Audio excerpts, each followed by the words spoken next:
Imagine being so influential that people who were not even born when you were at your peak still know exactly who you are. One glove, one silhouette, that's all it takes. Because Michael Jackson achieved something almost impossible. He became larger than his own era. It was not timing, it was not luck. Every generation claims that they have found a new Michael Jackson. They said it's Bruh. Justin Bieber. They said it's Bruno Bruh. Mars. They said it about The Bruh. Weeknd. And yet, none of them became Michael Jackson. Because Michael Jackson was not just a singer, he was not just a dancer, he was not just a celebrity. He was an entire category of entertainer. And so, to understand this performer who became a phenomena, ladies and gentlemen, we will be discussing some of the points that made Michael Jackson the greatest of all time.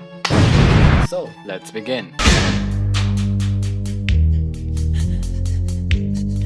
Michael Jackson was a perfectionist. He wanted to deliver something which should be extraordinary, and he did just like he planned. He took years to make an album. He wanted his album to be perfect, down to the last atom. Off the Wall, released in 1979, established him as a successful solo artist. But he did not want it to be successful. He wanted to be epic. He wanted to be a legend. He took 3 years. Hundreds of songs were written, 30 songs recorded, and only 9 made it to the final cut. This was Michael's level of perfectionism, and this is how he created Thriller, still the most selling album of all time. Every move he does on stage was rehearsed. None of it was unplanned or unnatural. Everything was rehearsed and practiced thousands of times and perfectly executed. He does not compromise with the quality of performance he wanted to deliver. See an artist of today performing and They would be just standing there and moving a little bit and calling it a day. but Michael did not deliver. He expressed himself. Just see a Michael Jackson concert. Every song Michael will perform, he would become the personification of that song. He expressed each of the rhythm. He expressed each of the lyric with the moves and the facial expressions. He did it like it was his last time doing it. He was full of energy and gave his best to display it throughout his shows and tours. Do me a favor and look at these two images. And now tell me, after seeing these two images, who comes into your mind? Who do you think these images represent? And it would be none other than Michael Jackson. He did not become an artist. Michael became a brand. The moonwalk, seeing someone gliding their heels backward and you already know it's a Michael Jackson reference. And his fashion sense. Bro, just look at these pics and you will know that this man deserved every ounce of fame he had and still have to this day.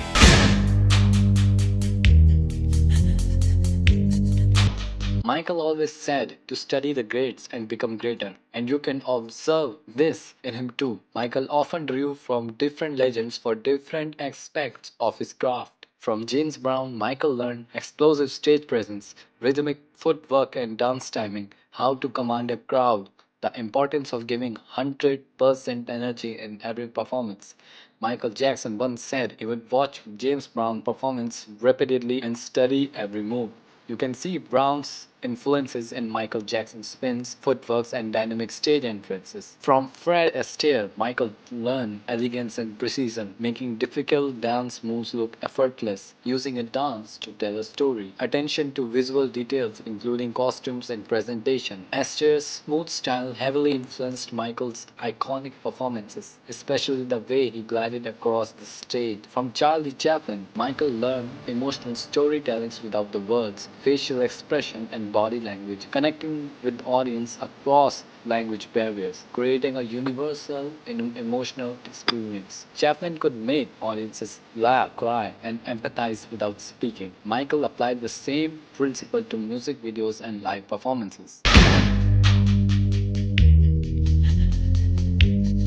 Most people think manifestation is about wishing. Michael treated like construction. He did not wait to become the person he wanted to be. He started living as that person long before the world recognized him. In 1979, Michael wrote a letter to himself. In it, he declared that one day he would become the greatest entertainer in the world. Think about that for a second. There was no Thriller, no Moonwalk, no King of Pop, just a young artist with a vision that seemed impossible. MJ saw something that the rest of the world could not see yet, a future version of himself, and from that moment on, he began sculpting himself into that person, a future version of himself. Every rehearsal, every recording session, every performance, every sacrifice was another strike of the chisel, because Michael understood something most people don't. You don't become great by accident. You become great by shaping yourself into the person you want to become. He worked when others rested. He studied when others celebrated. He practiced when others were satisfied, not because success was guaranteed, because he believed in the